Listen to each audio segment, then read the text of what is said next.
लंका युद्ध में जब रावण का अंतिम समय चल रहा था तो भगवान श्री राम ने लक्ष्मण जी से कहा, भैया आप रावण के पास जाइए और उनसे कुछ ज्ञान लीजिए, क्योंकि रावण महान ज्ञानी और बहुत बलशाली होने के साथ साथ एक महान राजा भी है। भगवान राम की बात मानकर लक्ष्मण जी रावण के पास जाते हैं और बोलते हैं, हे रावण, आपने जीवन से जो भी ग्रहण किया हो या हमें जो भी अंतिम समय में ज्ञान देना चाहते हैं तो आप दे सकते हैं। रावण लक्ष्मण जी की बात का कोई उत्तर नहीं देता है। लक्ष्मण जी जाते हैं और भगवान राम से बोलते हैं, भैया उसने तो हमारी बात का कोई उत्तर दिया ही नहीं।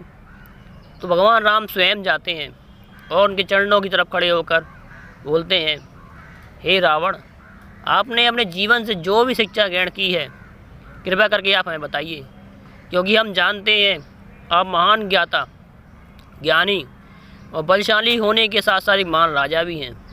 आप अंतिम समय में हमें जो ज्ञान देना चाहते हैं कृपया करके हमें दीजिए।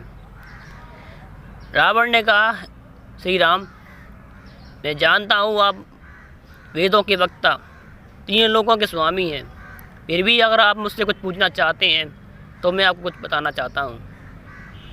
आप तो जानते ही हैं मैं वेदों का वक्ता, ज्ञानी, एक राजा, तीन लोगों का स्वामी बन चुका और मैं कुटुंब में भी आपसे ही बड़ा हूँ। लेकिन आप जानते हैं आप क्यों जीते और मैं क्यों हारा? क्योंकि आपका भाई आपके साथ खड़ा है और मेरा भाई मेरे खिलाफ खड़ा था।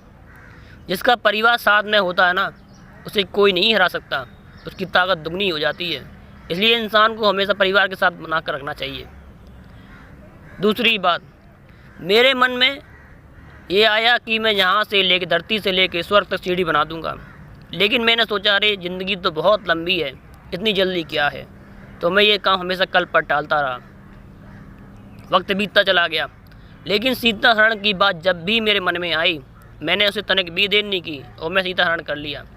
इंसान सबसे गलती यही तो करता है, वो अच्छा काम हमेशा कल पे टाल देता है और बुरा काम बहुत जल्दी कर लेता है। लेकिन इंसान को चाहिए कि अच्छा काम जल्दी करे और बुरा काम कल पर टाल दे, जिससे बुरा काम टल जाए। तीसरी बात,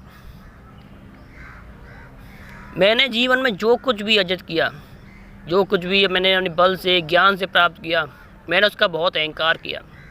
मैं ये कर सकता हूँ, मैंने ये किया, मैं उसका स्वामी हूँ। लेकिन हमारी औकात ही क्या है? सब कुछ तो आपका ही दिया हुआ है। आपकी कृपा से ही तो हम जी रहे हैं, सांस ले रहे हैं, देख रहे हैं, बोल रहे हैं, सुन रहे हैं। लेकिन हम आपको भूल कर अपना ही गुणगान करने लग जाते हैं। मेरे इसी अहंकार की वजह से आज मेरा विनाश हुआ है। सब कुछ तो भगवान आपका ही दिया हुआ है, मैं आपके ही चरणों में अर्पित करता हूँ। इंसान को कभी भी अहंकार नहीं करना चाहिए। रावण की ये बात सुनकर लक्ष्मण भी प्रभावित हो जाते हैं और रावण को धन्यवाद देते हैं। इसलिए दोस्तों, हमेशा रावण की ये तीन बात हमेशा याद रखना, कभी भी अहंकार नहीं करना चाहिए और अच्छा काम कभी भी कल पर नहीं टालना चाहिए। और हो सके तो अपने परिवार के साथ हमेशा बना के रखिए, क्योंकि जो इंसान ऐसा करता है ज़िंदगी में वही सफल होता है। जय श्री राम।